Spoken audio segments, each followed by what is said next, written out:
Hi, I'm Susan Clarke, and I am a consultant and a coach, and I work with leaders and teams to help them deal more effectively with conflict. Today, I'm going to be talking to you about my memoir, Crazy, Cracked, Warm, and Deep, and how that applies to leadership. I'm going to actually talk to you about how tapping into your crazy may be a way of tapping into your genius.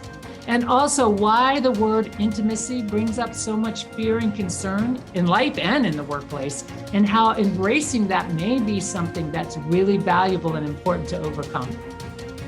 Congratulations! You are tuned into Dov Baron's Leadership and Loyalty Show, the #1 podcast for Fortune 500 executives and those who are dedicated to creating a quantum leap in leadership. Your host, Dov Baron. He's an executive mentor to leaders like you, a contributing writer for Entrepreneur Magazine, CEO World, and he's been featured on CNN, Fox, CBS, and many other notable sites. Dov Baron is an international business speaker who was named by Inc. magazine as one of the top 100 leadership speakers to hire. Now, over to Dov Baron. Welcome, dear friends, fans, and fellow aficionados of leadership excellence. Thank you for joining us on this episode of Leadership and Loyalty Tips for Executives. In a world that seems to be either very rigid or absolutely nuts, what might happen to you, to your business, if you leaned into the parts of yourself that you may have written off as maybe a little bit crazy? Could that be, despite your fear, immensely beneficial to you and to your company? Well, what if the pain you are experiencing is not designed to break you, but to break you open? What if you allowed yourself to fully experience that cracking and knowing that it is through those cracks that the light could penetrate to illuminate what you may have been hidden? And moreover, you may be even hidden from yourself. I know that what I'm suggesting is something that's not the usual rah-rah motivational stuff, but in case you haven't noticed, I'm not particularly a rah-rah kind of guy. I'm more of a, let's go deep and sort this stuff out. And for that matter, so is our guest for the next couple episodes. So stay tuned to that. However, as always, we do need your help in staying relevant. So please get over to wherever it is you tune into the show. We really appreciate it when you rate, review, and subscribe. Those matter enormously to us, and they keep us relevant, so we need your help. If you are a regular listener, big thank you to you for making us the #1 podcast globally for Fortune 500 listeners, and we are honored and grateful to be cited by Inc.com as the #1 podcast to make you a better leader. And again, you might be a regular listener, and you've never actually rated or reviewed the show. We love it if you do that. By the way, I know you're curious. I'm Dov Baron. I am your host, and I'm here to assist you tapping into the one thing in your business changes everything by transforming meaning into action. Curious to know more? Simply go to dovbaron.com. All right, let's strip it down and dive right in. Let's face it, we've all been through our battles, some more severe than others. And our guest today certainly understands that. Susan Clarke and her partner, CrisMarie Campbell, are the co-founders of Thrive, Inc. They've spent 20 years helping men, women, couples, and teams inside our organizations to resolve difficult conflicts and create strong, thriving relationships. Susan Clarke and her partner are also the co-hosts of a podcast called The Beauty of Conflict, which I was honored to be grateful to be on. They've given presentations on conflict resolution and communication, teamwork, and creative problem solving to the Fortune 10. I'll try that again. They have given presentations on conflict resolution, communication, teamwork, and creative problem solving to Fortune 100 companies, including Johnson & Johnson, Microsoft, AT&T, Nationwide, and the Gates Foundation, University of Washington Medical Center, and the San Francisco Giants, and many, many more. Yet at the age of 24, Susan's entrepreneurial path grew into a quest to find a solution for terminal cancer diagnosis. Now, at that point, what seemed like no positive possible outcomes, Susan stepped off the beaten path and took on the task of improving her health and making difficult conversations facing buried secrets, scars from the past, and finally choosing connection over validation. By embracing what seemed like the crazy, cracked, and warm and deep parts of herself, which is, by the way, the title of her latest book, which is a memoir, a stirring history that is tenderly told. It is also a primer on how to locate and remember the broken and separated parts of each of us, clearing the pain so that the dark spots get the needed light to live forever and live forward. In an age of growing social estrangement and distrust, crazy, cracked, warm, and deep lights the path for a way forward. Ladies and gentlemen, please put your hands together and help me to welcome the crazy, the cracked, the warm, and the deep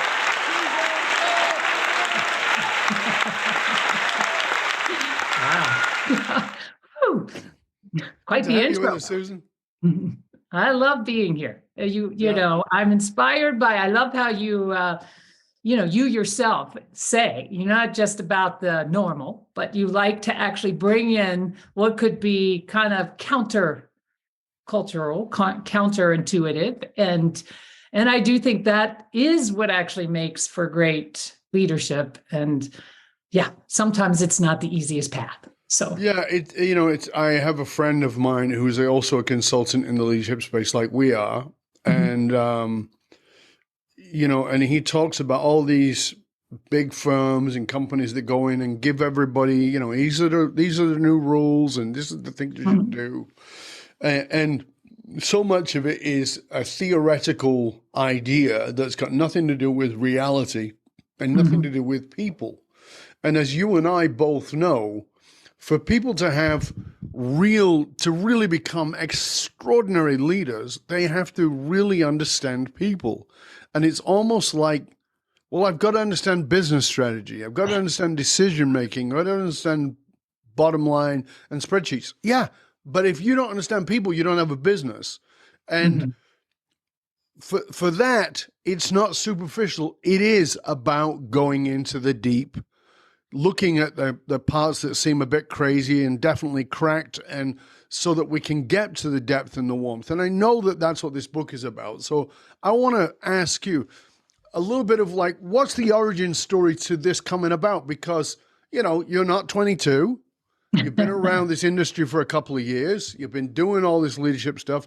You've dealt with some difficult stuff with the conflict resolution side of it. Talk to us about the origin of coming forward with this, which is a memoir sort of looking back at and sort of, I believe, lays the path for how you got here. And I want people to understand that. Sure. Yes, this one thing I'll say is this memoir has been in the works for probably the duration of, 35 years or more. And, it's always been a backdrop. The writing was a real path for me to stay sane in a lot of ways, in a lot of the things that were happening in my world, in my life. And it wasn't until, now that I'm back in the world doing the things I do, I constantly bump up against people that are so terrified of that they're broken, or they're not good enough, or they're not this. And, that's what finally motivated me to say, look, I am so tired of people trying to get it right. It needs to be relational. And if me finishing this book helps people get that, I'm gonna walk it across the line, even if it's not edited perfectly, even if, my partner, CrisMarie, she was like, somebody needs to really make that story a little better, perfect it a little bit. And I told her, no, you can't put your hands on it, because that's me. That story is me and my, all of those pieces. And it originally started when I did get that terminal cancer diagnosis when I was in my 20s. Yeah. And it seemed like, that was an end point. And I remember that because I was dealing with the health crisis and I had nothing to lose, I was actually probably bolder than I normally might have been. My doctors would tell me one thing, I'd be like, well, that doesn't sound like a vision I hold. So I'm going to go find somebody else. And Right.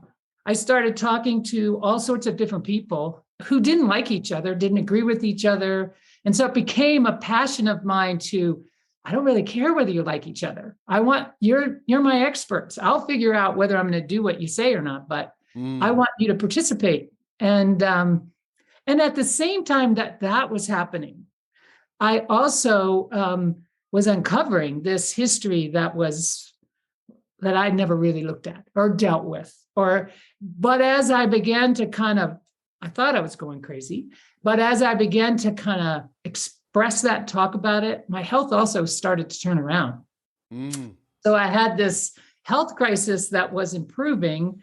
I had a crisis in where I was living and in the community that I'd been a part of, because it all fell apart.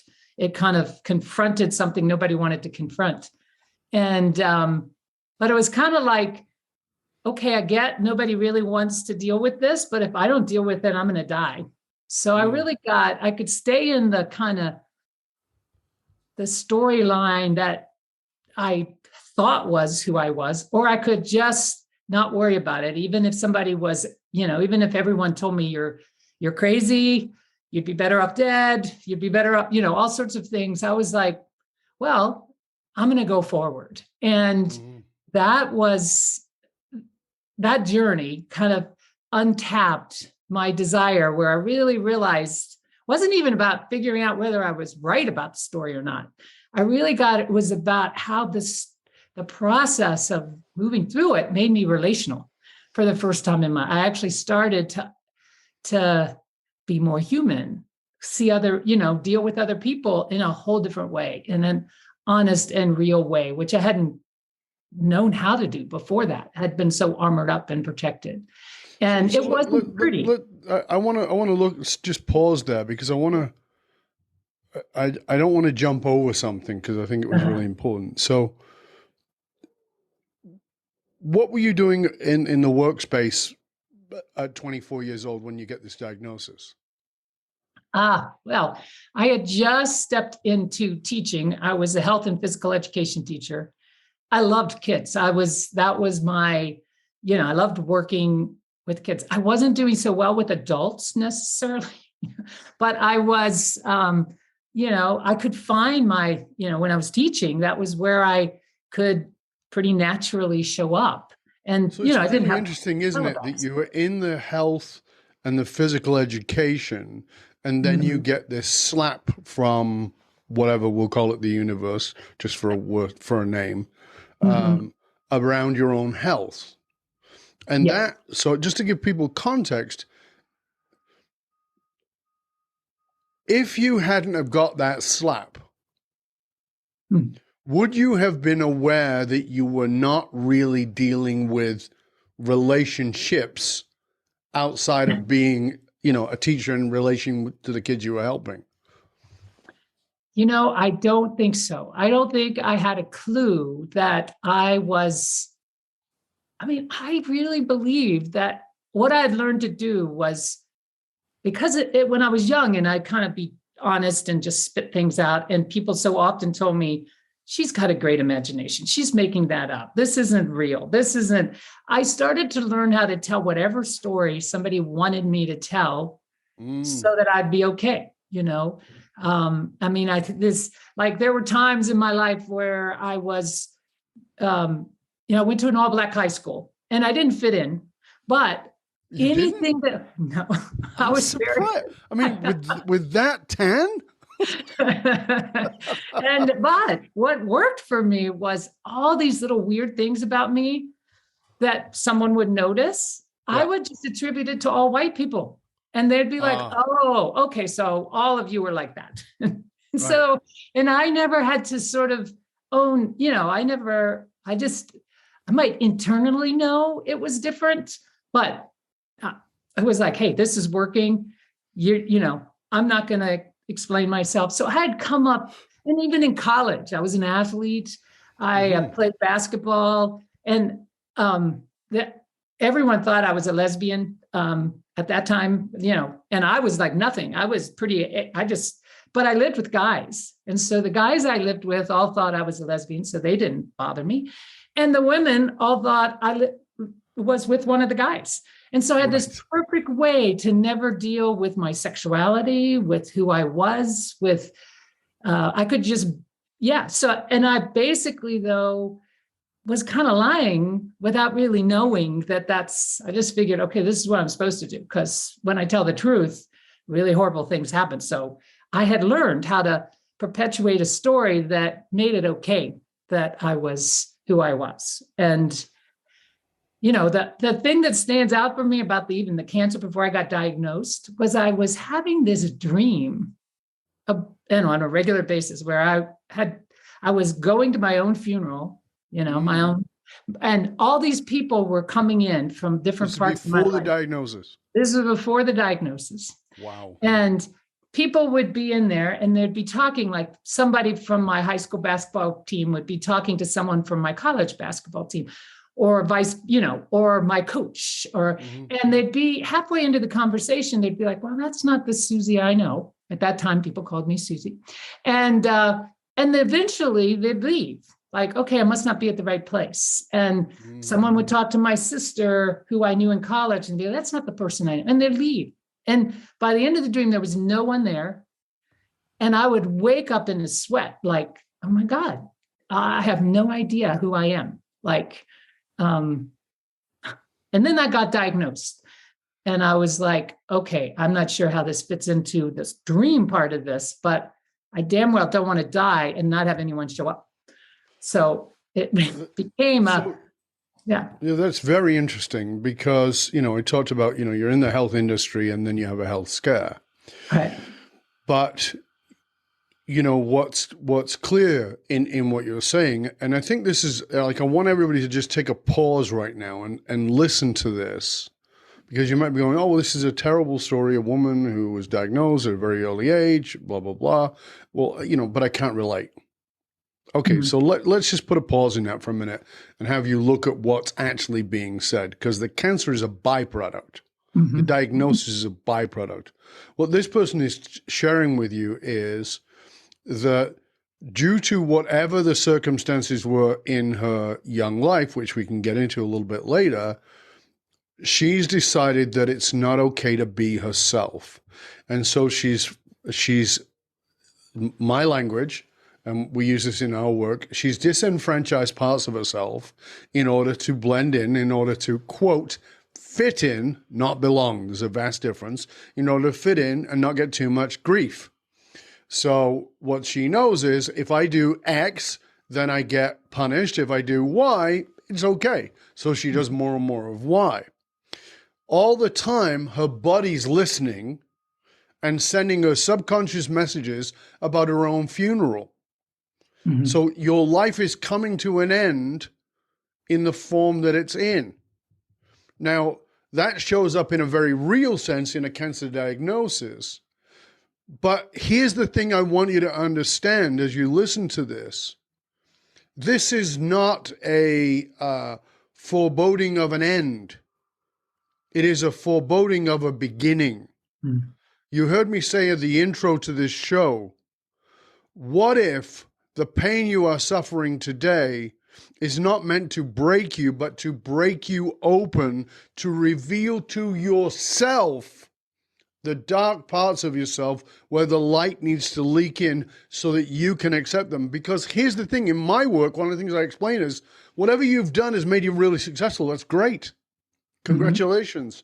But what about all the things that you've disenfranchised if you brought those back together?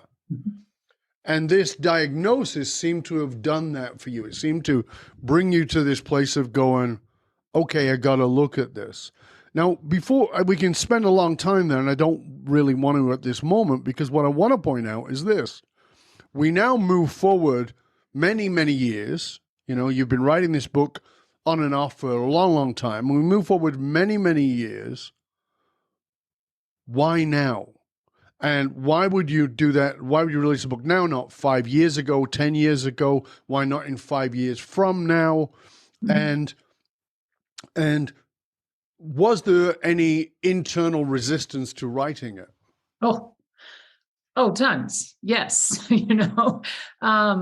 So, I had tons of my own resistance to people are going to think this is crazy. They're not going to believe it. It doesn't have enough. I haven't made it concrete enough. Somebody's going to attack. All of those things were definitely coming through. I also had a fear that if I put this book out in the world, someone would read it and think, well, this doesn't have anything to do with what you're doing in your life now. It has nothing to do with helping executives and teams and this and that. You've gone off road. Are you crazy? So again, that same pattern coming up.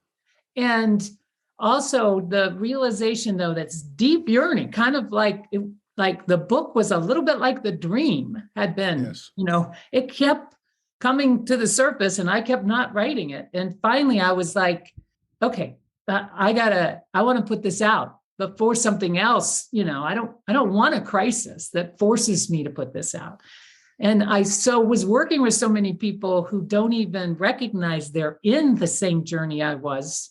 Yeah. They're not going to get a cancer diagnosis. They're just going to stay in the little fixed position that doesn't ever open that door, like you talked about, to understanding that there's a lot that may be there that you're not looking at, and it's worth it. You're going to be living in that gilded cage. Yes. Right. So for you, you, as I said, you work with executives, you work with executive teams. And you and your partner have written books before that are around those subjects that you've been dealing with. And as you said, the average executive might look at this and go, well, this is off-road. It's not on about conflict resolution. This is not a strategy book. So how have the leaders that you've met or found out about, how have they responded to the book? Because the book's fairly new, I know that, but how have they responded to the book? That's kind of how I ended up reaching out to you at one point, because the people that I was hearing from, a lot of them were saying, this was something that I picked up and read and I wanted more. Like I wanted to be, like I'd hear from somebody, I want to know how to be crazy, cracked, warm, and deep. And it's such a, and, I can get the horror of your story. Mine isn't that, but there's something else in that that's not about that. They kind of got through. It wasn't about the storyline. It was about kind of breaking through the ways in which we stop ourselves from our true genius, our true whatever and stop ourselves from really relating, like actually getting the sense of joy that intimacy and relationships. When I say intimacy, I mean intimacy, that is an incredible, enriching place to lead from. And they didn't know how to get there. So they would say, I want to be crazy, cracked, warm, and deep, or I'm going to embrace my crazy. And that was kind of intriguing for me because I hadn't thought of it as a leadership book, So do you have a particular story of somebody sharing something with you from, who you would not have expected to have the kind of response to the book? Yeah. I mean, well, one example that just, this was a woman she's the CEO of a company. She's pretty well known. She's been very involved in, it's a nonprofit, but, expanding the reach of the company.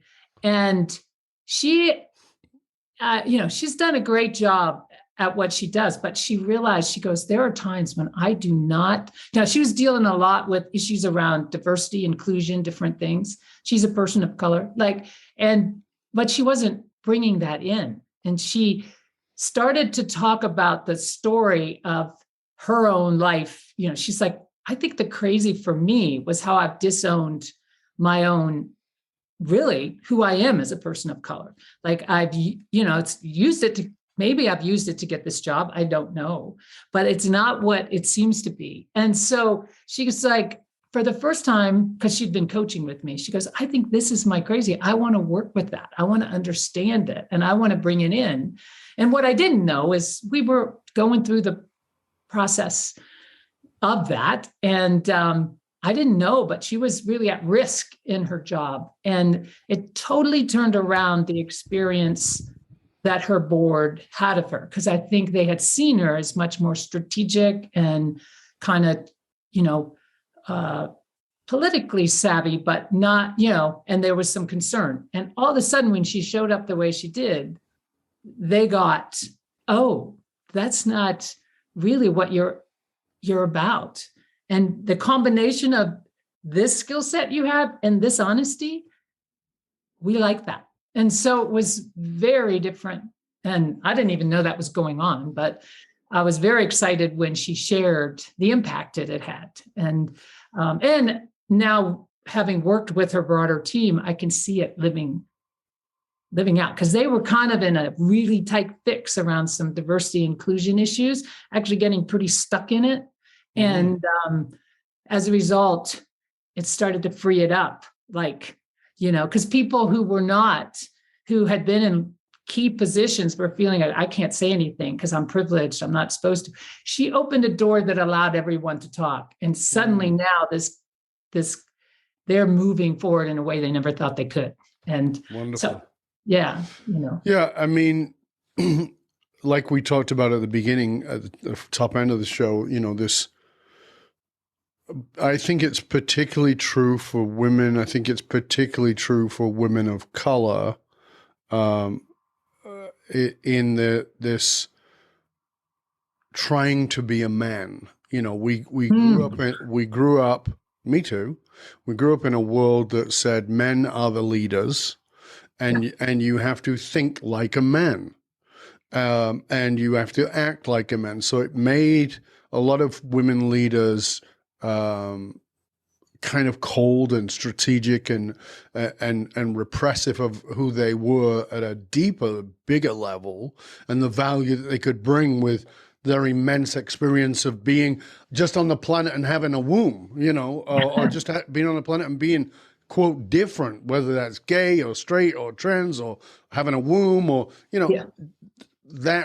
that was like, you can't do that. So we'll put all that to the side and I'll do the man thing. I'll wear my pantsuit and I'll make decisions like a strategic man. And and when I say we, I mean men, and I also mean business and leadership, we missed out on a ton because of that. Mm-hmm. And so when you come forward with a book that's about being cracked and crazy and warm and going to the depth, it's one of the things that you and I talked about in our previous conversation is leadership in so many ways. And I always try and drill this into the leaders I'm working with. Leadership is permission. If you're a dick, you give everybody in your team permission to be a dick. Yeah. Right? If you're an arrogant, command and control dick, then everybody goes, oh, well, that's okay here.